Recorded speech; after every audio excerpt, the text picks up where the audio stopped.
Hi everyone! There are a lot of different directions I could go with this topic, and I kind of want to address them all, so get comfortable. And sorry that the audio is not absolute perfection, but if I turn the fan off, I'll melt. So just get over it. First, we have to talk about nutrition. It's not uncommon for people to quit veganism and cite health problems as their reason. Commonly, but not always, it's gut issues. I'm not a gastroenterologist, but I don't have to be to understand the basics. Here are two basic facts about nutrition that are a consensus among experts. 1. A well-balanced vegan diet is nutritionally adequate and suitable for humans at all stages of life. And 2. There is no special property or essential nutrient found in animal products that cannot be obtained from non-animal sources. Ex-vegans often say things like, "Not everyone can thrive on a vegan diet. It might work for you, but it didn't work for me." It's true that different people have different nutritional requirements. It's also true that the same person will have different nutritional requirements at different points in their life. A certain macronutrient profile may work for one person or situation, but not for another.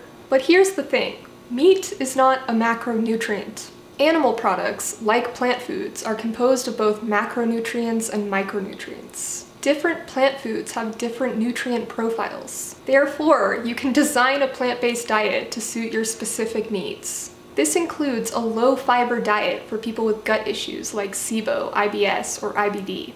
And keep in mind that a food sensitivity could mean that you only need to avoid certain foods in specific forms. For example, you may have a sensitivity to legumes in their whole form, but processed legumes such as tofu, mock meats, soy yogurt, pea protein powder, or pureed lentils are easy to digest. The reason I'm talking about gut health in a video about mental health is because anxiety very often affects people physically, and a common symptom is poor digestion. The gut-brain connection is something scientists are learning more and more about, and it's fascinating. Personally, I struggle with anxiety and it affects me in a very physical way. I wish I had known this before this year because everything makes sense now. I never thought of myself as an anxious person because I was very outgoing, but looking back, there were periods of my life where I would deal with nausea and poor digestion, and I just never made the connection. I had these physical anxiety symptoms long before I went vegan. I couldn't wear form-fitting shirts because I would sweat so much just sitting in an air-conditioned classroom. I couldn't eat on first dates because I felt so queasy and had no appetite. And occasionally I would get so nauseous that my legs would just start shaking uncontrollably. Last year it hit me so hard that I was incapacitated for an entire month. I lost weight because I could barely eat. It got so bad that one day during a brutally long anxiety attack, I went to freaking urgent care, which was a huge waste of money because the doctor took forever, and when she finally checked in on me, she was like, "Honey, I can't do anything for you. You need to see a therapist." And I was like, no shit, but right now I need to be sedated, so give me some frickin' Xanax. But since Xanax is a controlled substance, urgent care providers can't even prescribe one single dose. So yeah, I paid $125 for a single day's worth of Atarax, which provided mild relief. Anyway, in the beginning, I thought something was physically wrong with me. I got blood work done and everything was fine. Learning that the symptoms I was experiencing were common symptoms of anxiety was a huge step towards recovering from that horrible episode because I was like, okay, I'm not dying. This is common. This is temporary. You have problems with anxiety. Oh, yeah. I also have suffered from that, but I'm curious, have you found something that's helped you? How long have you been suffering from anxiety? Longer in hindsight than I thought. When I was in high school, sophomore year, I was in and out of the hospital with stomach problems, thinking that I just drank barium, thinking I'm having all this must have holes in my intestines, and I was just nervous, shitting my pants every day. You could have SIBO or IBS, or you could just have anxiety. But in either case, the lack of animal products in your diet was not the cause. Reintroducing animal products may alleviate your symptoms because they lack fiber, but that's not the only solution available. It doesn't make logical sense that someone would need the flesh of marine animals or chicken periods to heal their gut, given what we know about nutrition. And choosing to forget about the suffering of animals may alleviate your anxiety and in turn improve your digestion. But it's not the only solution to managing your mental health. I would argue that it's a terrible solution because you're not actually getting rid of your anxiety. You're outsourcing it to others. The animals you eat and the vegans who have to do damage control for all the misinformation you're spewing about nutrition science. And that brings me to my next related topic, Vistopia. Coined by vegan psychologist Claire Mann, Vistopia is the anguish of being vegan in a non-vegan world. Are you struggling to live in a non-vegan world with others who don't seem to care and who collude with systematized cruelty towards animals through their consumer choices? Traumatized knowing what happens to animals behind closed doors and face resistance, ridicule, and criticism when you try to tell others who don't want to listen? Disillusioned with everything you've been told and feel alienated from non-vegans who go around blindly in a trance, believing much of what they're told about the world? If so, you may have Vistopia.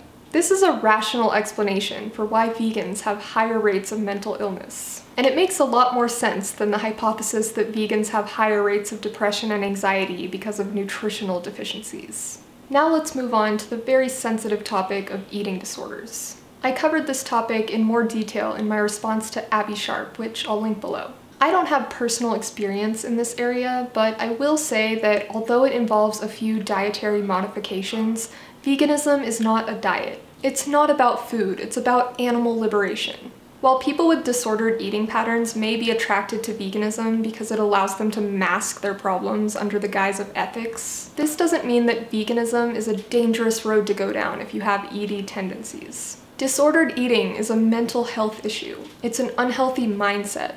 You can, in fact, heal your relationship with food as a vegan. Plenty of vegans can attest. I understand that we live in a carnist world where ED rehab centers don't always cater to vegans. And in a situation like that, you don't have control over what you eat. But it's not the case that avoiding animal products is off the table forever because of your history.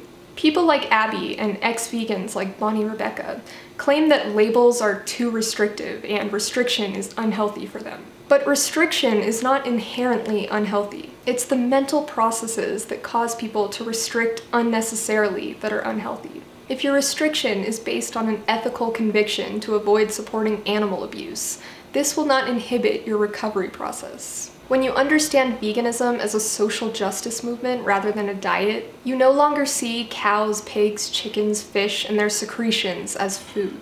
Just as non-vegans don't see dogs, cats, horses, and their milk as food. Similar to how Christians are atheists with respect to all other gods. Atheists just believe in one less god.